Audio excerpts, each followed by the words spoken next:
Hi ladies, this is how to multiply and divide fractions.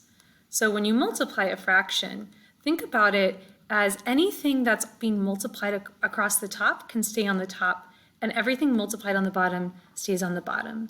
So instead of having two fractions being multiplied, you can really think about it as one fraction where two numbers are multiplied on the top, like so.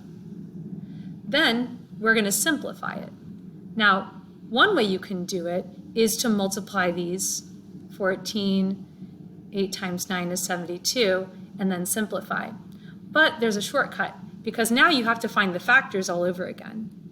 But what if you did 7 times 2, and I know 7 doesn't have anything else that goes into it, but 8 I know is divisible by 2. 8 is 2 times 4, and I still have that times 9. So now I can do my canceling right now. My 2's cancel on the top, and I'm left with 7, which isn't going to be divisible because it's a prime number, divided by 36. And I know that's fully simplified because I already simplified it. And that's how you do multiplication.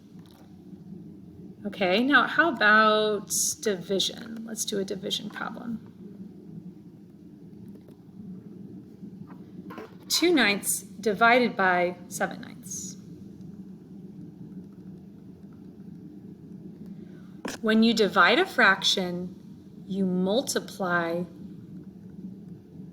by the reciprocal. What's the reciprocal?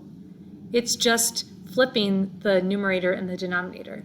So if I had 2/5, my reciprocal is 5/2. If I have 10/7, the reciprocal is 7/10. You just flip the numerator and the denominator. So to do 2/9 divided by 7/9 is the same thing as saying 2/9 times 9/7. Because the reciprocal of 7/9 is 9/7. Then I can cancel out my 9's, and I get my answer, which is 2/7.